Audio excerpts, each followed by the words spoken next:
ఎక్కువ లంబాచోడా చెప్పను కానీ 4 ముచ్చట్లు. అన్నం ఉడికిందా లేదా చూడాలంటే ఒక మెతుకు ముట్టుకుంటే సమజ్ అవుతుంది. మొత్తం చూడం కదా. 2 ఏళ్ళైంది రేవంత్ రెడ్డి గవర్నమెంట్ వచ్చి, అంతేనా? దోసాలైందా? సరే, దురదృష్టవశాత్తు మీరందరూ ఇష్టపడి గెలిపించుకున్న మాగంటి గోపీనాథ్ గారు అనారోగ్యంతో పాపం ఆయన చనిపోయాడు. ఆయనకిద్దరు ఆడపిల్లలు ఉన్నారు, పెళ్లి కాని పిల్లలు ఉన్నారు ఇద్దరు. పాపం ఆ తల్లిని వదిలిపెడతామా మనం? సో కేసీఆర్ గారు ఆ కుటుంబానికి అండగా ఉండాలని గోపీనాథ్ సతీమణి సునీతమ్మ గారికి టికెట్ ఇచ్చి ఈ ఎన్నికల్లో నిలబెట్టారు. సరే, ఏ తల్లికైనా పెళ్లి గాని ఈడుకొచ్చిన 2 పిల్లలుంటే ఎంత బాధ ఉంటుంది? అనుకోకుండా అర్ధాంతరంగా భర్త చనిపోయి పెళ్లి గాని ఎదిగిన ఆడపిల్లలుంటే ఆ అమ్మ బాధ మోసటోళ్ళకే తెలుస్తుంది అన్నట్టు ఆ తల్లికి ఎంత బాధ ఉంటుంది? పాపం ఆమె బాధపడి ఎక్కడో దుఃఖం వచ్చి ఏడ్చింది. భర్తను గుర్తు చేసుకొని ఆ పెళ్లి గాని ఆడపిల్లల్ని చూసి కళ్ళల్లో నీళ్లు పెట్టుకున్నది. ఎంత కాదన్నా బిడ్డ పెళ్లి చేయాలంటే భర్త లేని లోటు ఇంకెవరైనా పూడ్చగలుగుతారా? భర్త లేని సంసారానికి ఎన్ని తిప్పలుంటాయో మనకు తెలియదా? ఆమె దుఃఖపడితే ఆమె దుఃఖాన్ని కూడా ఈ కాంగ్రెస్ నాయకులు పట్టుకొని ఆమె నోటికొచ్చినట్టు మాట్లాడుతున్నారు. ఆమె ఏడుపును కూడా అవహేళన చేసినటువంటి కాంగ్రెస్ నాయకులకు మా అక్కా చెల్లెళ్ళే బుద్ధి చెప్పాలి. మీ భార్యలు, మీరు చచ్చిపోతే మీ భార్యలు ఏడవరా? ఏ భార్య అయినా దుఃఖపడ్డదా పడదా? ఆమె దుఃఖాన్ని కూడా హేళన చేస్తా ఉన్నారు ఇవాళ ఈ కాంగ్రెస్ నాయకులు. దయచేసి ఆలోచన చెయ్యండి. గోపి 3 సార్లు ఎమ్మెల్యే గెలిచినా పేదలకు అందుబాటులో ఉన్నాడు, బస్తీ ప్రజలకు దగ్గరగా ఉన్నాడు. బతుకమ్మ పండుగ వస్తే చీరలు పంపాడు, క్రిస్టమస్ పండుగ వస్తే మీ అందరితో చర్చిల్లో వేడుకలు చేశాడు, రంజాన్ వస్తే మసీద్ దగ్గరకు వచ్చి అలాయ్ బలాయి చేసుకున్నాడు. పేదల మనిషి మన మాగంటి గోపి.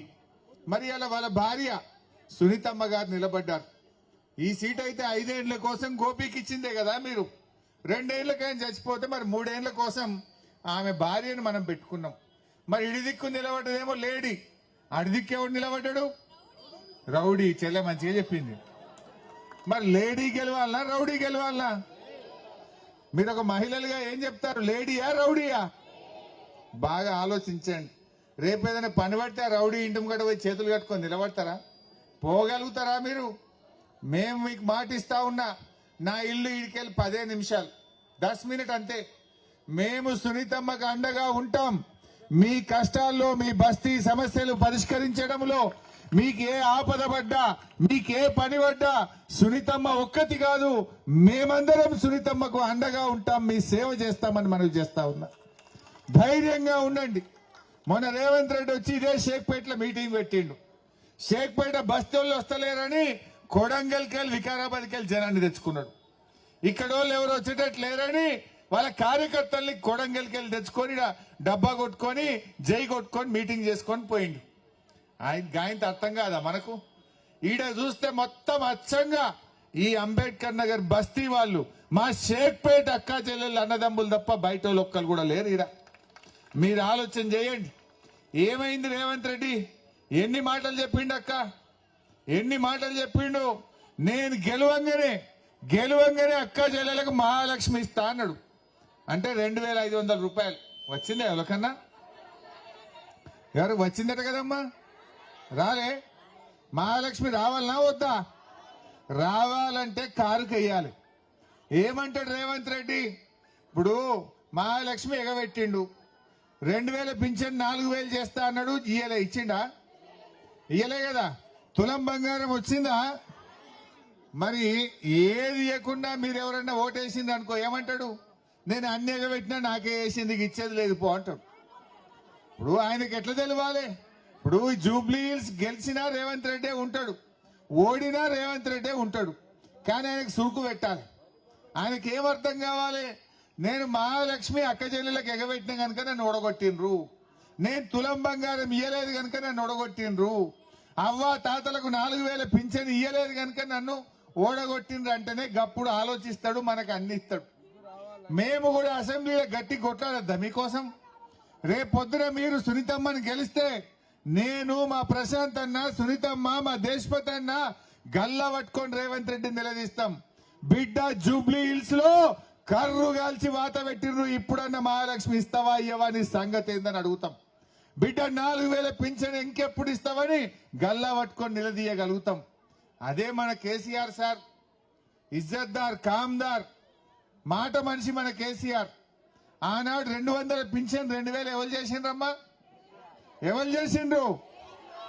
మీ బిడ్డ కాన్పుకు పోతే కేసీఆర్ కిట్టిచ్చి దవాఖానలో కాన్పు చేసి ఆటో కిరాయి లేకుండా తల్లిని పిల్లను ఇంటికాడ దించిందెవరు? మీ బతుకమ్మ చీరలు ఇచ్చిందెవరు? ఇంటింటికి రోజు నల్ల నీళ్లు వచ్చేటట్టు చేసిందెవరు? కేసీఆర్ రాకముందుడా బిందెలు బిందెలు కొట్లాడితే సొట్టలు పడుతుండే. ఆ ట్యాంకర్ వెనుక ఉరికి మీరు బిందెలు పట్టుకొని నీళ్లు పట్టుకొని కొట్టాడుకోకపోదురా? నీ బిందె మొదలు నా బిందె మొదలు. అదే కేసీఆర్ వచ్చినాక పైప్ లైన్ లేచిండు, గోదావరి నీళ్లు తెచ్చిండు. ప్రతిరోజు ఈ బంజారా హిల్స్ లో, ఈ జూబ్లీ హిల్స్ లో, ఈ షేక్పేట్ లో నల్ల నీళ్ల బాధ లేకుండా చేసింది కేసీఆర్. కరెంటు కోతలు లేకుండా చేసింది కేసీఆర్. మరి రేవంత్ రెడ్డి ఏం చేసిండమ్మా? చేసిండు హైడ్రా తెచ్చిండు. హైడ్రా ఇప్పుడు ఈ అంబేద్కర్ నగర్ నోటీస్ వచ్చిందట కదా, వచ్చిందా? ఇప్పుడు ఏమంటాడు? నేను నోటీస్ ఇచ్చినాక కూడా నాకే ఓటేసింది అంబేద్కర్ నగర్లుగా బరాబర్ కూలగొడతా అంటాడు. మరి ఇప్పుడు నోటీస్ వచ్చింది కూలగొడతాను, మీ ఇళ్ళని తీసేస్తాను నోటీస్ ఇచ్చిండు. నోటీస్ ఇచ్చినాక కూడా ఎవడన్నా అంబేద్కర్ నగర్ లో ఓటేస్తే ఏమన్నట్టు? నువ్వు నా ఇల్లు గులగొట్టమన్నట్టేనే కదా. నువ్వు మంచిగా ఇచ్చినావు నోటీసు, హైడ్రా పెట్టి నా ఇల్లు గులగొడతాను ఇచ్చినావు, అందుకే నీకు ఓటేస్తున్నా అంటదా మా అన్న? ఏం చెల్లే, ఇల్లు గులగొడతామన్నాక కూడా ఎవడన్నా ఓటేస్తాడా? రేవంత్ రెడ్డిని అడుగుతున్నా నేను, నువ్వు మాట మీద ఉన్నోనివైతే హైదరాబాద్ లో ఒక్క ఇల్లు కట్టిండా చెల్లె? ఒక్క ఇల్లు కట్టిండా? కేసీఆర్ 1,00,000 ఇండ్లు కట్టిండు, కానీ రేవంత్ రెడ్డి 1,00,000 ఇండ్లు కూలగొట్టిండు. మరి కట్టినోడు కావాలన్నా కూలగొట్టినోడు కావాలన్నా? బాగా ఆలోచించండి. అందువల్ల ఈ హైడ్రా బారి నుంచి ఈ ప్రజలు తప్పించుకోవాలంటే మనం అందరం కూడా రేవంత్ రెడ్డి గుణపాఠం చెప్పాలి. ఇది 4 లక్షల మంది జూబ్లీ హిల్స్ భవిష్యత్తు కాదు, 4 కోట్ల ప్రజలు మీ దిక్కు చూస్తున్నారు. జూబ్లీ హిల్స్ లో రేవంత్ రెడ్డిని ఓడగొడితే నాకు 4000 పింఛన్ వస్తుందని మహబూబ్ నగర్ లో ఉన్న అవ్వ చూస్తున్నది. జూబ్లీ హిల్స్ లో రేవంత్ రెడ్డిని ఓడగొడితే నాకు 2500 వస్తుందని నల్లగొండ చెల్లె మీ దిక్కు చూస్తున్నది. జూబ్లీ హిల్స్ లో ఈ రేవంత్ రెడ్డికి కర్రు గాల్చి వాత పెడితే నాకు 15,000 రైతు బంధు వస్తుందని కరీంనగర్ రైతన్న మీ దిక్కు చూస్తున్నాడు. మరి ఆలోచన చెయ్యండి. ఎన్ని చెప్పిండి చెల్లె? మీ పిల్లలకు కాలేజీలు బంద్ అయ్యి ఇళ్లలోనే ఉంటున్నారు. ఇప్పుడు బంద్ అయినాయా లేవా కాలేజీలు? పిల్లలు, ఈ అమ్మాయి పోతలేదా కాలేజీ? ఎందుకు బంద్ అయింది కాలేజీ? మరి ఫీజు రియంబర్స్మెంట్, పిల్లల స్కాలర్షిప్లు ఇస్తలేడు రేవంత్ రెడ్డి. స్కాలర్షిప్లు బంద్ పెడితే కాలేజీలు బంద్ అయినాయి. అదే కేసీఆర్ ఉండగా కరోనా వచ్చినా బాధలున్నా పిల్లల స్కాలర్షిప్ ఇచ్చిండు, పిల్లల్ని మంచిగా చదివించిండు మన కేసీఆర్. ఆనాడు కరోనా టైంలో గుర్తు తెచ్చుకోండి, కరోనాలో కేసీఆర్ మనకు మంచిగా బియ్యం పంపిండు, 2,500 రూపాయలు ఇచ్చిండు. అప్పుడు 10 కిలోల బియ్యం ఇచ్చిండు కేసీఆర్. కరోనా వచ్చినప్పుడు కడుపులో పెట్టుకొని మనం సాదుకున్నాడు, కాపాడుకున్నాడు కేసీఆర్. కంటికి రెప్పలా కాపాడుకున్నాడు కేసీఆర్. ఏం చేసిండు రేవంత్ రెడ్డి? ఇప్పుడు నీ మాటలు కాదు, అబద్ధాలు చెప్పి మాటలు చెప్పి మాయ మాటలు చెప్పి గద్దెనెక్కిండు రేవంత్ రెడ్డి. ఇప్పుడు కూడా మాటలే చెప్తుండు. ఇప్పుడు మాటలు కాదు, చేతలు కావాలి. ప్రజలకు ఇచ్చిన హామీలు నిలబెట్టుకోవాలి, కానీ ఆ పని జరుగుతలేదు. అందువల్ల మీరు ఆలోచించండి దయచేసి. ఈ ఎన్నిక మీ భవిష్యత్తు కాదు, రాష్ట్రం యొక్క భవిష్యత్తు తీర్చే ఎన్నిక. రాష్ట్రంలో ఈ రేవంత్ రెడ్డి అరాచక పాలనకు చరమ గీతం పాడాలంటే మనం ఈ ప్రభుత్వాన్ని ఓడించాల్సినటువంటి అవసరం ఉంది. ఇలా గుండాగిరి చేస్తున్నాడు, బెదిరింపులకు పాల్పడుతున్నారు, బోగస్ ఓట్లతో దొంగోట్లు వేసుకొని గెలుతారట. ఆయన గెలవరని అర్థమైంది, జనం మనసులో ఎగిరిపోయిన ఆయన అర్థమైంది. పొద్దున్నే 6 గంటలకు 7 గంటలకు దొంగోట్లు వేసుకుంటా అంటుండు. దయచేసి నేను మీ అందరినీ కోరుతున్నా, కారు గుర్తుకు ఓటేయాలనుకున్న వాళ్ళం పొద్దున్నే 6:30కు లైన్లో నిలబడి కీ కీ కీ అని ఆ గుర్తు లోపలికి పోవాలి. అవుతుంది అంత గట్టిగా వస్తాలి కారు మీద. ఆడ 3వ నెంబర్ మాగంటి సునీతమ్మ ఫోటో ఉంటది, పక్కన కారు ఉంటది. కొంతమంది రేవంత్ రెడ్డి ఒక కుట్ర చేసిండు. రోడ్ రోలర్ గుర్తు, చపాతీ మేకర్ గుర్తు, సబ్బు పెట్టే గుర్తు పెట్టిండు. ఎవరైనా ముసలోళ్ళు అంతా కారే అంటారు కదా, ఆ కారు అనుకొని ఆ రోడ్ రోలర్ కొత్తుడో చపాతీ మేకర్ కొత్తుతే కొన్ని ఓట్లు ఏమైనా సిత్తిపోతాయా, నేను గెలవపోతానని దింపుడు గల్ల మాసింది రేవంత్ రెడ్డికి. ఇంకా ఆయనకే తెలివి ఉందా, మనకు లేదా?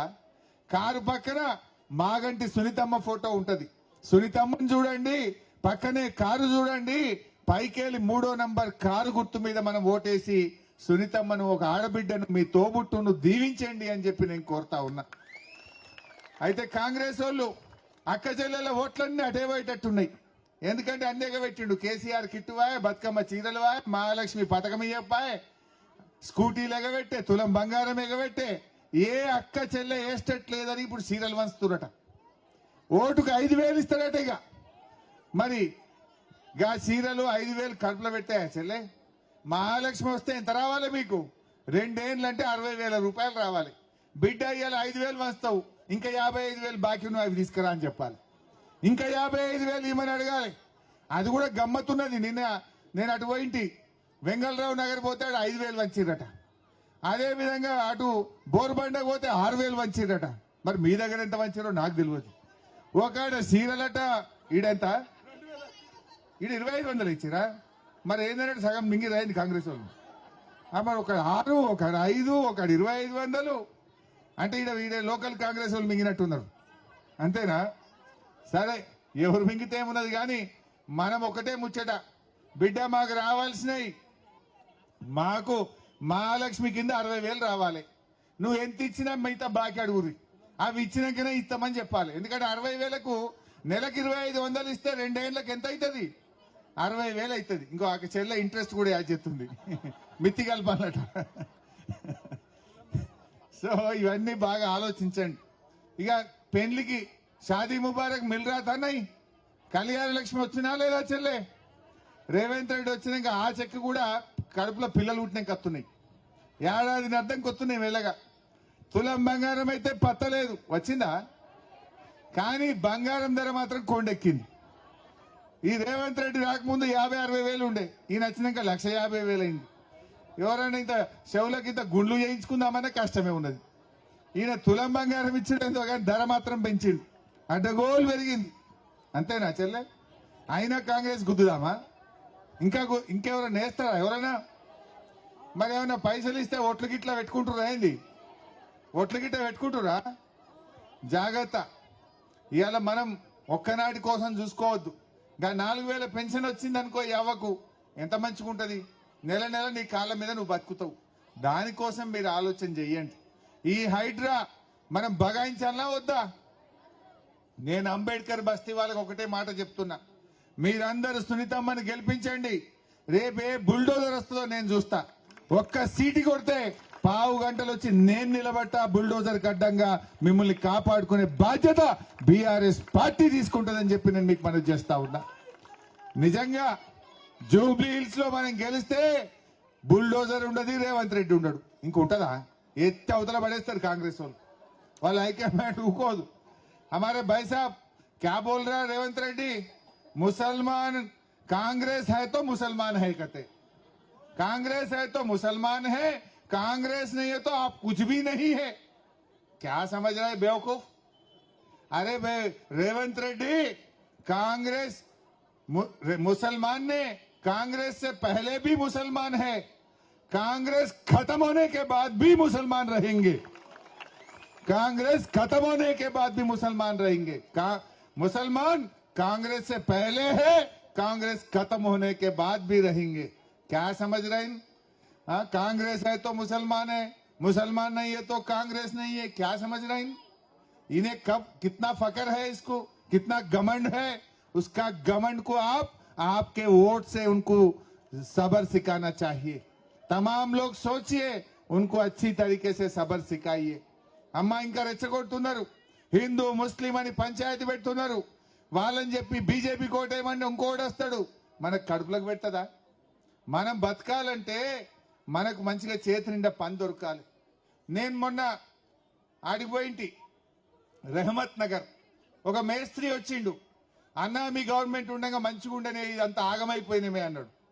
ఏమైంది మేస్త్రి అని నేను అడిగితే అప్పుడు బీఆర్ఎస్ ఉండగా వారంకు 5 రోజులు 4 రోజులు పని దొరుకుతుండే. ఈ రేవంత్ రెడ్డి వచ్చినాక ఏమైందేమో ఒక్కనాడు కూడా పని దొరకలేదన్న, ఇల్లు కిరాయి వెళ్తలేదు, బండి కిస్తీ కట్టుడు కష్టమైతుంది అన్నాడు. ఇండ్లు కట్టుడే బంద్ అయిపోయింది. ఇసుక ధర 3000 అయింది. ఎవడు గరీబోడు ఇల్లు కట్టలేడు. నాకు అసలు మేస్త్రీలకు పనే దొరకలేదు, మా బతుకులు ఆగమైనాయి అన్నాడు. ఒక ఆటో ఆయన కలిసిండు, అన్న కేసీఆర్ సాబ్ ఉండగా నెలకు 1500 2000 రోజు సంపాదిస్తాము, ఈ రేవంత్ రెడ్డి వచ్చినాక 500 కూడా దొరకలేదన్న, ఇంట్లో భార్య పిల్లల ఫీజులు కట్టలేకపోతున్నా, ఇల్లు కట్టలేదు, ఇంట్లో పోతే భార్య తిడుతుందన్న అంటుండు.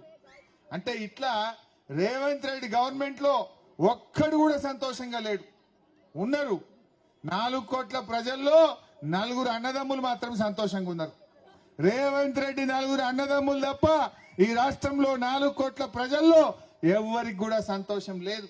రియల్ ఎస్టేట్ ఆగమైపోయింది, కామ్ దందా బంద్ అయిపోయింది, బేరాలు నడుస్తలేవు, పేదవాడికి పని దొరకలేదు, అందరి బతుకులు ఆగం చేసిండు రేవంత్ రెడ్డి. రేవంత్ రెడ్డి మాటలకు ఎక్కువ, చేతలకు తక్కువ. దయచేసి ఆలోచించండి.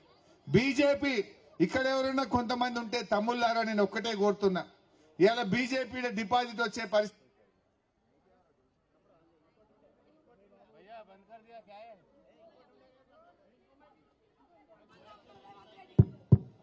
తిరుపతి రెడ్డి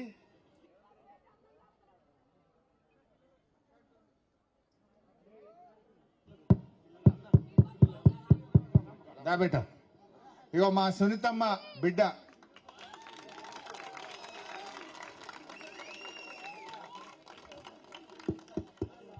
మాగంటి గోపీనాథ్ గారి పెద్ద బిడ్డ అక్షర, దిశర, 2 పిల్లలు కూడా ఇక్కడికి వచ్చారు.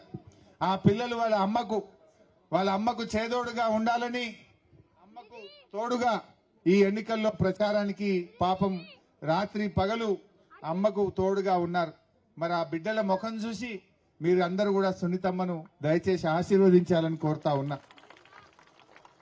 అక్షర, దిశర ఎన్నడూ పాపం వాళ్ళ నాన్నున్నప్పుడు కాలేజీకి స్కూలుకు పోవడం తప్ప ఏనాడు రాజకీయాల్లోకి వచ్చిన వాళ్ళు కాదు. కానీ అమ్మ, నాన్న లేని అమ్మ ఒక్కటి పాపం ఇల్లు తిరుగుతుంటే అమ్మ బాధ చూడలేక 2 పిల్లలు చేదోడు వాదోడుగా అమ్మ కోసం, అమ్మ పక్షాన వాళ్ళందరూ కూడా తిరుగుతా ఉన్నారు. ఎంత బాధ కలుగుద్దంటే ఈ కాలేజీకి పోయే పిల్లలు, వీళ్ళ మీద పోలీస్ కేసు పెట్టించిండు రేవంత్ రెడ్డి. ఎంత దుర్మార్గుడో ఒక్కసారి మీరు ఆలోచించండి. ఈ పిల్లలు ఏమైనా తప్పు చేసిండ్రా? అమ్మకు సోపతిగా అమ్మ వెంట, అమ్మ కోసం 2 ఆడపిల్లలు తల్లి వెంట తిరిగితే ఈ 2 ఆడపిల్లల మీద కేసు పెట్టిన రేవంత్ రెడ్డికి మీ ఓటుతోనే సమాధానం చెప్పాలని చెప్పి నేను కోరుతా ఉన్నా. ఈ అభం శుభం తెలియని పిల్లలు, ఈ కాలేజీలకు పోయే పిల్లల మీద కేసు పెట్టించవచ్చా? ఏం రాజకీయం అడుగుతా ఉన్నా రేవంత్ రెడ్డిని? దమ్ముంటే నువ్వు పనితనంతో గెలువు. ఈ పిల్లల మీద కేసులు పెట్టి భయపెట్టిస్తావు, గా తల్లి మీద కేసు పెట్టి భయపెట్టిస్తావు, ఆ తల్లి కన్నీళ్లను రాజకీయం చేసి నువ్వు ఎన్నికల్లో గెలవాలనుకుంటావు. అసలు మనిషివేనా నువ్వు? నేను అడుగుతా ఉన్నా రేవంత్ రెడ్డిని. ఇంత మంచి చిన్న పిల్లల మీద కేసులు పెట్టి రాజకీయం చేస్తా అంటే ఈ పిల్లలు తిరగద్దు, కేసు పెడితే పిల్లలు భయపడాలి. భయపడతారా? తల్లి కంటే ఎక్కువ ఎవరుంటారు? తల్లి కంటే ఎక్కువ ఎవరుంటారు? అందువల్ల మా అమ్మ కోసం బాధతో తిరుగుతామన్నారు ఆ పిల్లలు. తల్లి వెంట ఈ రోజు ప్రచారంలో తిరుగుతా ఉన్నారు. దయచేసి ఈ ఎన్నిక చాలా ముఖ్యమైంది. సునీతమ్మకి ఎంత ముఖ్యమో 4 కోట్ల ప్రజలకు కూడా అంతే ముఖ్యం. 4 కోట్ల ప్రజలకు మేలు జరగాలంటే, మన హామీలన్నీ మనం సాధించాలంటే రేవంత్ గట్టిగా బుద్ధి చెప్పాలి. రేపు మేము అసెంబ్లీలో లేచి అడగాలన్నా వద్దా మీకోసం? ఇప్పుడు జూబ్లీ హిల్స్ లో బై ఛాన్స్ ఒక్క మాట అంటున్నా, రేపు తప్పిపోయి కానీ ఆ గుండాగాడ్ ఆయన గెలిచిండనుకో కాంగ్రెస్ ఆయన ఏమంటాడు రేవంత్ రెడ్డి? మేమేమయ్యా నువ్వు అంబేద్కర్ నగర్ గులగొట్టద్దు, హైడ్రా బంద్ చేయన్నామనుకో, అరే నేను గులగొడతా అనగా నాకే ఓట్లేసి బరాబర్ గులగొడతా అనడా? అంటాడా? మేము అడిగితే ఏమంటాడు? నువ్వు మస్తు చెప్పినావు, నువ్వు చెప్పినా నాకే వేసి నేను బరాబర్ గులగొడతాను అనడా? హైడ్రా పెట్టి పేదల బతుకులు ఆగం చేయడా? మరి హైడ్రాలో ఎందుకు పొంగిలేటి శ్రీనివాసరెడ్డి మంత్రిలు గులగొట్టాడు? రేవంత్ రెడ్డి తమ్ముడు గీన్నే పక్కపొండ తిరుపతి రెడ్డి ఇల్లు కూడా నీళ్లలోనే ఉంటది, అది మాత్రం గులగొట్టాడట. ఆయన తమ్ముంది గులగొట్టాడట, మంత్రి పొంగులేటిది గులగొట్టాడట, చీఫ్ విప్ మహేందర్ రెడ్డి ఇల్లు గులగొట్టాడట, మంత్రి వివేక్ ఇల్లు గులగొట్టాడట, పేదోళ్ల బస్తీలు పేదోళ్ల గుడిసెలు మాత్రమే గులగొట్టాడట. మరి ఇదెక్కడి న్యాయమో అని నేను అడుగుతా ఉన్నా. ఈ అన్యాయాన్ని సహిద్దామా? ఈ అన్యాయాన్ని మనం బలపరుద్దామా? ఈ అన్యాయం ఆగాలంటే, ఈ దగ ఆగాలంటే కాంగ్రెస్ పార్టీకి మనం గుణపాఠం చెప్పాల్సినటువంటి అవసరం ఉంది. బాగా ఆలోచించండి. వాళ్ళు ఒక 6,000 5,000 ఇచ్చి రేవంత్ రెడ్డి ఏమనుకుంటుండట, ఇక పైసలు మస్తు వంచినా మేమే గెలుస్తామంటుండట. పైసలు వస్తే గెలుతారా? పైసలకు మనం అంత మోసపోతామా? మనకు తెలియదా? ఆయనకే చాలాక్తనం ఉన్నదా? ఆయనకే రాజకీయం వచ్చా? చీరలు వంచినా పైసలు వంచినా ఇక నాకే పడతాయి, ఇక నేనే గెలుతా, ఇంకేమన్నా ఉంటే పొద్దుగాల దొంగ ఓట్లు వేసుకుంటాడట. బాగా ఆలోచించండి. రేవంత్ రెడ్డిని కుక్క కాటుకు చెప్పు దెబ్బలాగా ఆయన జిమ్మిక్కులకు మీరందరూ కూడా సమాధానం చెప్పాలని చెప్పి నేను కోరుతా ఉన్నా. ఈ ఎన్నిక చాలా ముఖ్యమైనటువంటి ఎన్నిక, రాష్ట్ర భవిష్యత్తుకు అత్యంత ముఖ్యమైనటువంటి ఎన్నిక. ఇవాళ పిల్లల భవిష్యత్తు, మీ పిల్లలకు ఉద్యోగాలు ఇస్తా అన్నాడు, మాయ మాటలు చెప్పిండు. ఒక్కటే సంవత్సరం 2 లక్షల ఉద్యోగాలు ఇస్తా అన్నాడు. 2 ఏళ్ళ 10,000 కూడా ఇయ్యలే. 2 ఏళ్ళైనా 10,000 ఉద్యోగాలు ఇయ్యలే. పాపం మా పిల్లలు కూడా ఎలక్షన్లో పోటీ చేస్తున్నారు, గల్లీ తిరుగుతున్నారు. రేవంత్ రెడ్డి మోసం చేసిండు, రేవంత్ రెడ్డిని ఓడగొట్టుండ్రని ఆ నిరుద్యోగ యువకులు ఉస్మానియా యూనివర్సిటీ నుంచి వచ్చి ఇల్లు తిరిగి కాంగ్రెస్ మోసాన్ని, రేవంత్ రెడ్డి మోసాన్ని గడప గడపకు జూబ్లీహిల్స్ లో చెప్తున్నారు. వాళ్ళ ఆశ ఏంది? రేవంత్ రెడ్డి ఓడితే మాకు ఉద్యోగాలు వస్తాయి, ఆయనకు సోయ వస్తుంది, ఆయనకు బుద్ధి వస్తుంది, గప్పుడన్నా మాకు ఉద్యోగాలు ఇస్తారని ఆ నిరుద్యోగ యువత గల్లీ గడప గడపకు తిరుగుతా ఉన్నారు. ఆ పిల్లల ముఖం చూడండి. ఆ పిల్లలకు రేపు మీ పిల్లలు కూడా ఉంటారు. రేపు మీ పిల్లలకు కూడా ఉద్యోగాలు రావాలంటే రేవంత్ రెడ్డిని ఓడించాలి. ఆనాడు ఏమన్నాడు రేవంత్ రెడ్డి? కోదండరామ్ గారు, రేవంత్ రెడ్డి గారు వీళ్ళందరూ మమ్మల్ని గెలిపింది 2 లక్షల ఉద్యోగాలు ఇస్తామన్నారు. వాళ్ళకు మాత్రం ఉద్యోగాలు వచ్చినాయి, మన పిల్లలకు ఉద్యోగాలు రాలేదు. మన పిల్లలు రోడ్డు మీద పడ్డారు, మన పిల్లలకు అన్యాయం చేసిండు. రేపు మన పిల్లలకు మేలు జరగాలంటే, మన పిల్లలకు ఉద్యోగాలు రావాలంటే దయచేసి మీరందరూ మరి కారు గుర్తు కోటేసి సునీతమ్మను గెలిపించాలని చెప్పి నేను కోరుతా ఉన్నా. అందువల్ల ఎన్నో విషయాలు ఉన్నాయి. మరి మీరందరూ కూడా ఎల్లుండి ఒకటే మనవి, వాళ్ళు దొంగోట్లు ఇద్దామని ప్లాన్ చేస్తున్నారు. మీరు పోయే వరకే మీరు మధ్యాహ్నం మీరేముంటారు? మా అక్క చెల్లెలు పొద్దుగా లేచి మంచిగా తయారై ఇంట్లో పనంతా చేసుకొని వంట వండుకొని పిల్లలకు సర్దిగట్టి పిల్లల్ని స్కూల్కు తోలి మీ భర్తకు కూడా సర్దిగట్టి మీరు కూడా అన్ని పనులు చేసుకొని మంచిగా తిన్నాక మధ్యాహ్నం 1 గంటకు పోయి ఓటేసుకుందామని మీరు అనుకుంటారు. మీరు 1 గంటకు పోతే వాడు ఎవడో పొద్దుగాలు వచ్చి మీ ఓటేసిపోతాడు. వాళ్ళు దొంగోట్లు వేయించే పనులు ఉన్నారు. అందువల్ల నేను మీ అందరికీ చేతులు జోడించి ప్రార్థిస్తా ఉన్నా, మీరు పొద్దున్నే 6:30కే పోయి ఒక 5 నిమిషాల ఓటేసి వచ్చి పని చేసుకోండి. మన ఓటు మనం వేసుకోవద్దా? మనది ఎవడన్నా దొంగ ఓటేసిపోతే ఎట్లా? అట్లాంటి కుట్రలు చేస్తున్నారు. ఓడిపోతామని భయంతో అట్లాంటి కుట్రలు చేస్తున్నారు. దయచేసి షేక్పేట అక్క చెల్లెల్లారా, అన్న దమ్ముల్లారా, పొద్దున్నే పోయి మీ యొక్క అమూల్యమైన ఓటుతో ఈ రేవంత్ కు గుణపాఠం చెప్పండి. రేవంత్ కళ్ళు తెరిపియండి. కాంగ్రెస్ ఢిల్లీ దాకా తెలవాలి. ఆ రాహుల్ గాంధీ అంటే పత్తకున్నాడు. అప్పుడు ఏమన్నాడు? ఆటోలో కూర్చొని ఆటోలకు నెలకు 12,000 ఇస్తా అని చెప్పిండు. ఆడ లైబ్రరీ దగ్గరికి పోయి 2 లక్షల ఉద్యోగాలు ఇచ్చే జిమ్మెదారు నాది అన్నాడు.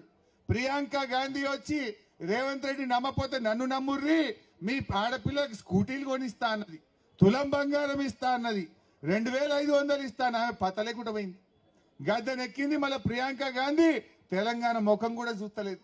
రాహుల్ గాంధీ గెలవంగానే ఇక వస్తలేడు, హైదరాబాద్ దిక్కే వస్తలేడు. ఆనాడేమో గాంధీ టోపీలు పెట్టి గాంధీల పేర్లు చెప్పి ఓట్లు దొబ్బిండ్రు. గెలిచినాక గాడ్సేల్ లెక్క మారిపోయింది. మోసం చేస్తా ఉన్నారు. బాగా ఆలోచించండి. ఇవాళ ఢిల్లీకి కూడా తెలవాలి. राहुल गांधी को भी मालूम होना यहाँ क्यों हारे जुबली हिल्स में बोले तो तुम जितने भी वादा करे पूरा वादा तोड़ने से जुबली हिल्स के पब्लिक तमाम तेलंगाना के आवाम कांग्रेस पार्टी को सबर सिखाया है.